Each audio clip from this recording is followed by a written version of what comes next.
Surveillance video going into the early morning hours October 6 allegedly shows two people removing a heavy object consistent with a human body. Police say they're seen on video carrying the object in the direction where Scott's remains were found. They thought the story was over when they found her body. But what came next shocked even the detectives who worked the case. New charges, new evidence, and text messages that changed everything. Messages that revealed how close Kada Scott was to her killer and how her final moments might have unfolded. Arson, conspiracy, abuse of a corpse.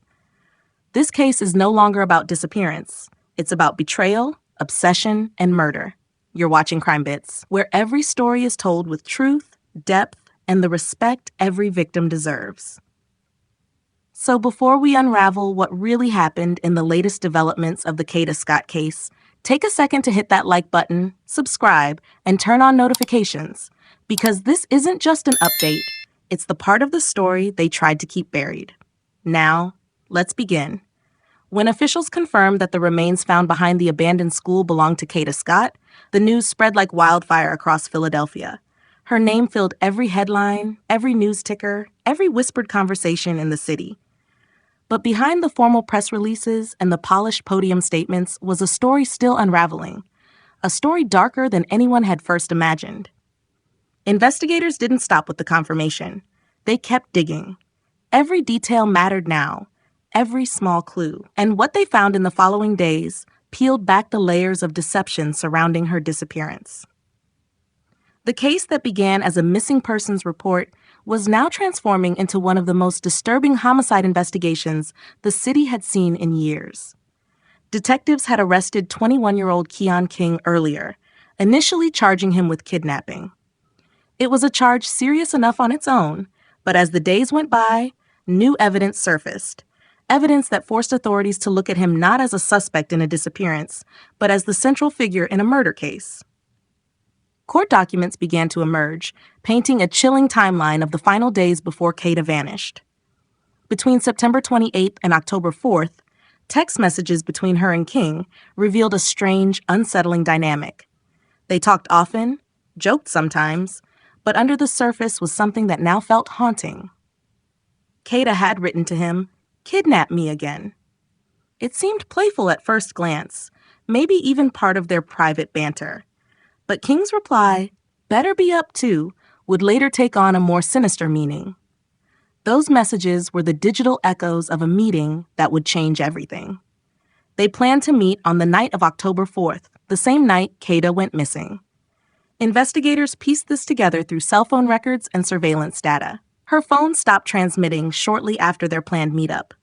His phone, however, kept moving, first near her neighborhood, then near a deserted stretch of road, and finally toward the area where her burned remains were eventually found. Forensic teams followed that signal trail and discovered something else.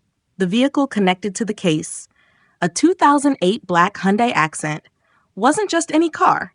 It had been stolen. The same vehicle later found burned almost beyond recognition matched the data points from Keon King's cell phone.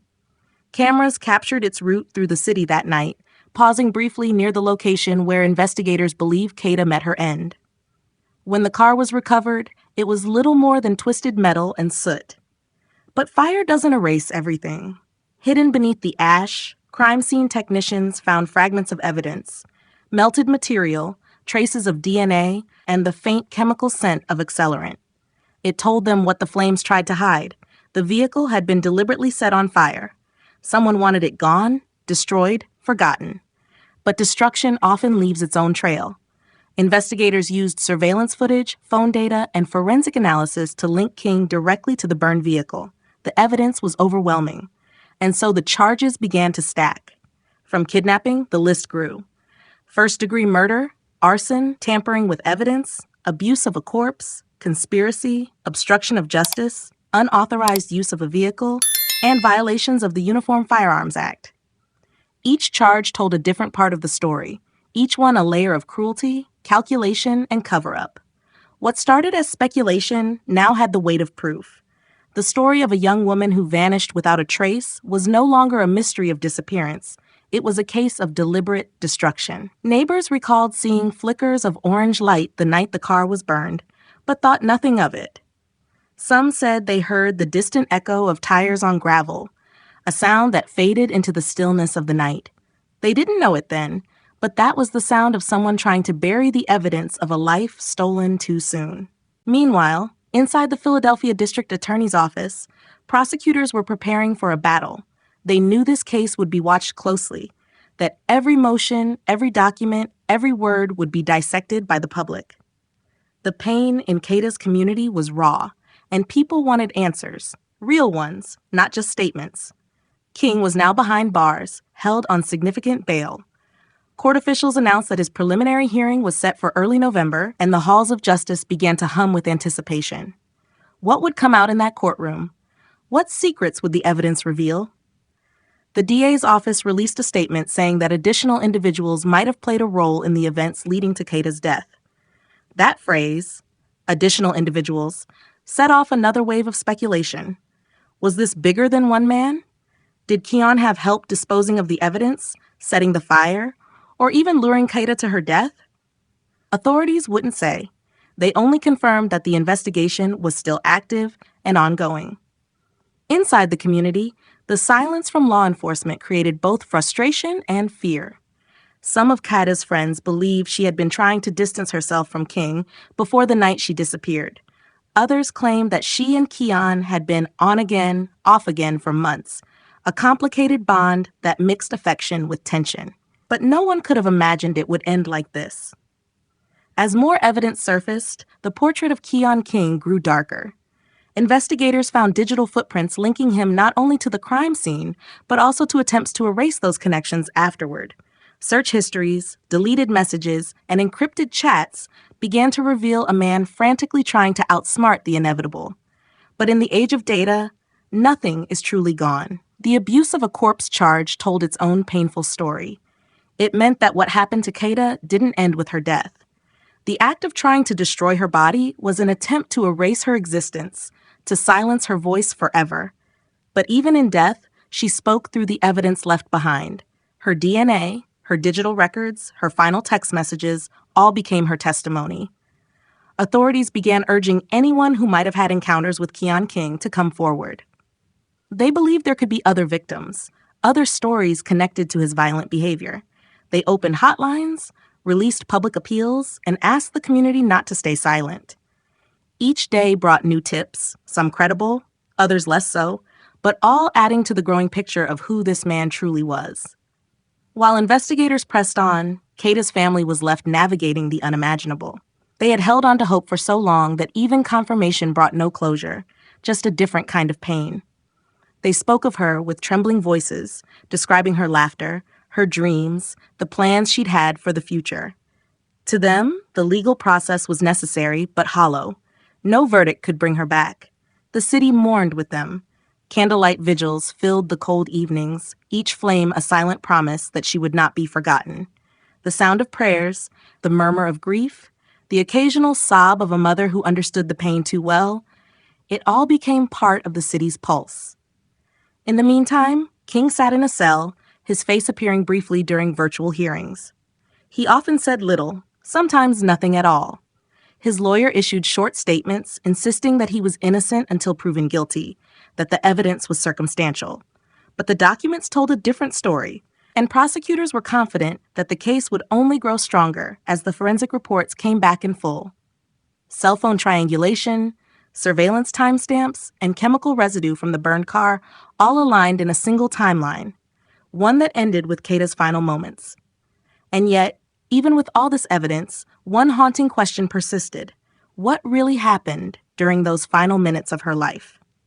Detectives are still piecing that together. They believe an argument may have broken out between the two, that the situation escalated beyond control, and that anger turned lethal. Whether premeditated or spontaneous, the result was the same: a young woman's life extinguished and a trail of lies left in its wake. Now, as the preliminary hearing approaches, the eyes of the city are fixed on the courtroom. For Kada's family, it represents the beginning of accountability. For the investigators who spent sleepless nights tracing every lead, it's a moment of validation. But for those who knew her, who loved her, It's simply another reminder of how fragile life can be in the hands of the wrong person. The prosecution is expected to present digital evidence first, those text messages, the phone records, and the vehicle data, then the forensic reports. Finally, witness statements that might shed light on the days before the disappearance. Each piece will form part of a puzzle that paints a full picture of the crime, one detail at a time. Meanwhile, whispers about potential accomplices continue. Authorities haven't released names, but insiders suggest that more arrests could follow once corroborating evidence is confirmed. Every revelation feels like reopening a wound, but truth has its own rhythm. It emerges, slowly but inevitably.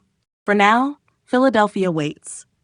The DA's office has promised transparency, though much remains sealed until trial.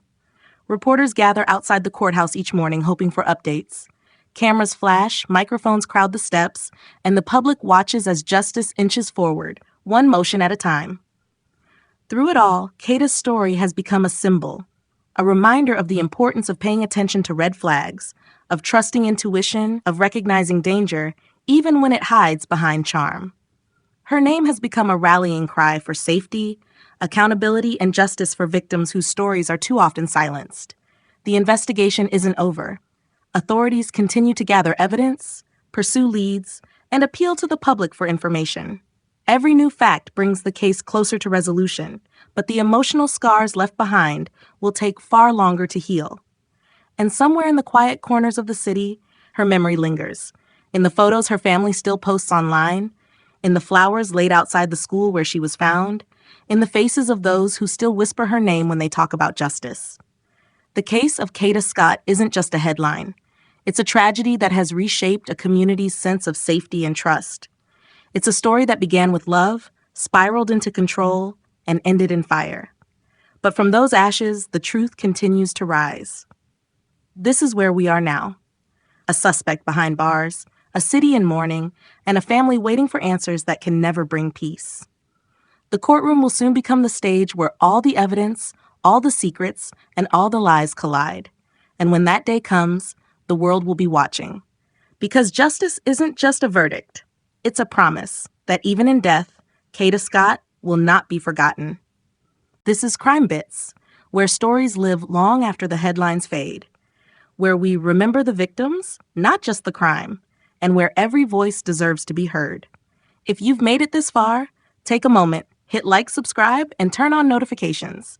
Because in the coming weeks, we'll bring you the next part of the Kada Scott story, the trial, the testimony, and the shocking twist that might change everything. Until then, stay aware, stay safe, and never stop seeking the truth.